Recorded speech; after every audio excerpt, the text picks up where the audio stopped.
Lectura del Santo Evangelio según San Mateo.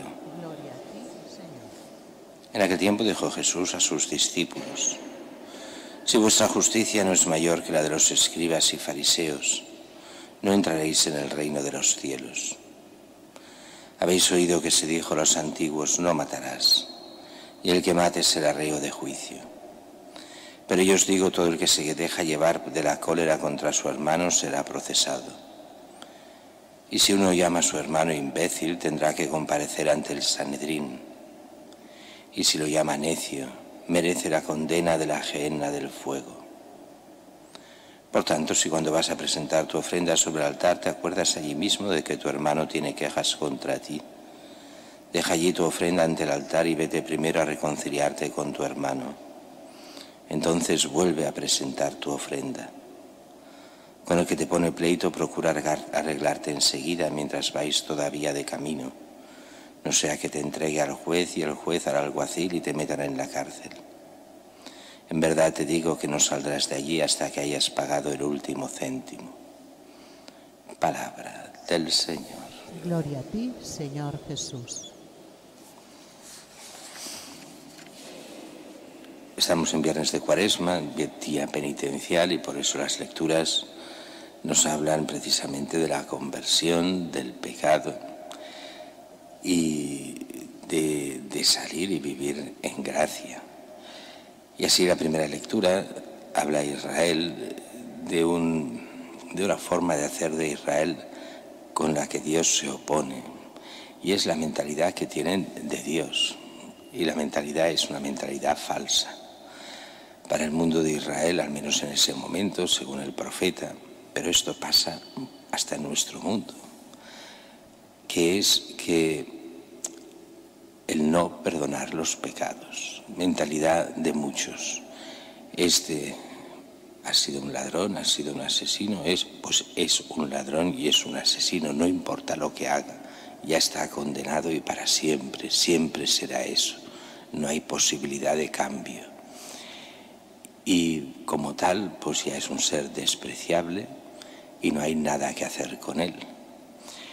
Mientras que el profeta lo dice muy claramente: si el malvado se convierte de todos los pecados cometidos y observa todos mis preceptos, practica el derecho y la justicia, ciertamente vivirá y no morirá.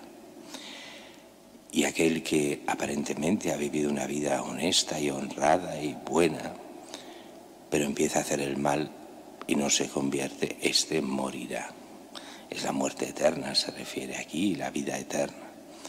Esto es injusto por haber hecho algunos pecados al final de su vida, pero al principio lo llevó todo bien, entonces ¿cómo es que se condena? ¿Y cómo es que aquel que durante muchos años ha hecho el mal y después con toda la caradura del mundo se convierte, cómo se va a salvar? Dios es injusto. Es la acusación contra Dios. Y el profeta en nombre de Dios dice: ¿quién es el injusto? ¿Vosotros o Dios? Vosotros, que en el fondo no creéis en el hombre, no creéis en la posibilidad de salvación, no creéis en lo que es el amor de Dios. Mientras que el Evangelio de hoy va más allá, estamos en el Sermón de la Montaña, en este capítulo 5. Si vuestra justicia, o si vuestra santidad, viene a ser lo mismo, no es mayor que la de los escribas y los fariseos, no entraréis en el reino de los cielos. Se nos pide santidad y eso a veces nos cuesta hasta de entender. Y entonces pone un ejemplo que está mal traducido y así se entiende menos. Habéis oído que se dijo a los antiguos: no matarás, el que mate será reo de juicio. Pero yo os digo, y aquí viene lo que Jesús enseña muy por encima del Antiguo Testamento: todo el que se deje llevar de la cólera contra su hermano será procesado. Si uno llama a su hermano imbécil, tendrá que comparecer ante el Sanedrín. Y si lo llama necio, merece la condena de la gehenna del fuego. Bueno, ¿a qué se refiere Jesús aquí? Hay muchas formas de matar al hermano. La primera es enfadarse con él, enfadarse con cólera.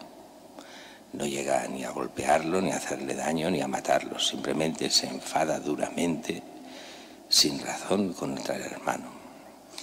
Merece, como dice aquí, será procesado. Y aquí se refiere, aunque esto es en sentido metafórico, pero en origen se refiere a ese tribunal pequeño de los pueblos, aunque en el fondo se refiere al tribunal de Dios, pero en sentido estricto es ese proceso del tribunal de pueblo, con condenas que podían ser solo pequeñas. Pero el que llama a su hermano imbécil tendrá que comparecer ante el Sanedrín. O sea, el que empieza a insultar e incluso calumniar al hermano, ese ya es el Sanedrín. El Sanedrín era el Tribunal Supremo. Esto ya es pena mucho mayor. Pero lo que no se entiende por esta traducción es la tercera parte. Y si lo llama necio, merece la condena de la gehenna, del fuego, o sea, del infierno. Necio no es lo mismo que imbécil, de hecho. Pues no, porque la palabra no era necio, es renegado. O sea, si tú dices que esta persona ha perdido la fe y ha dejado la fe del pueblo y por tanto tiene que ser excluido del pueblo, y tú haces eso con tu hermano, cuando no es verdad, se sobreentiende aquí, pues entonces eres tú el que merece el infierno, por separar de la comunión, por separar a tu hermano de lo que es la fe y de lo que es la comunidad. Así, cuando alguien tenga quejas contra ti, quiere decir, cuando tú hayas hecho cualquiera de estas cosas de forma injusta y estás ante el templo y presentas las ofrendas a Dios, la ofrenda que Dios quiere no es esa.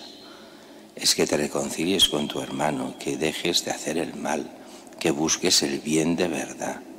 Así que deja la ofrenda, vete a reconciliar con tu hermano, después ya harás la ofrenda.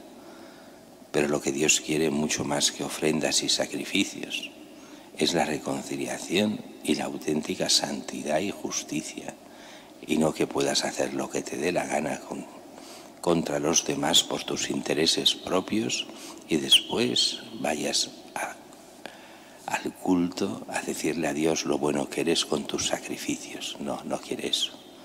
Quiere la santidad, quiere el bien. Y después hay un punto curioso con el que te pone pleito. Procura arreglarte enseguida mientras vais todavía de camino.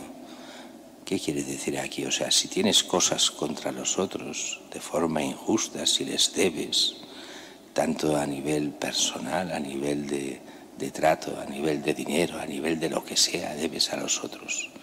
Mientras vas en esta vida, arréglalo aquí.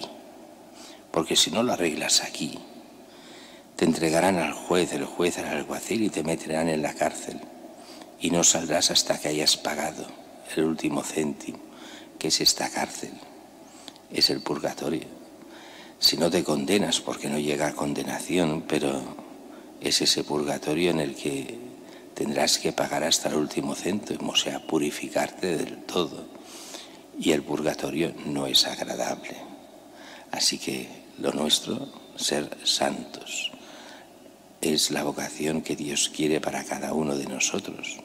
Y es la conversión que pide en todo tiempo, pero especialmente en Cuaresma, para prepararnos a la Pascua.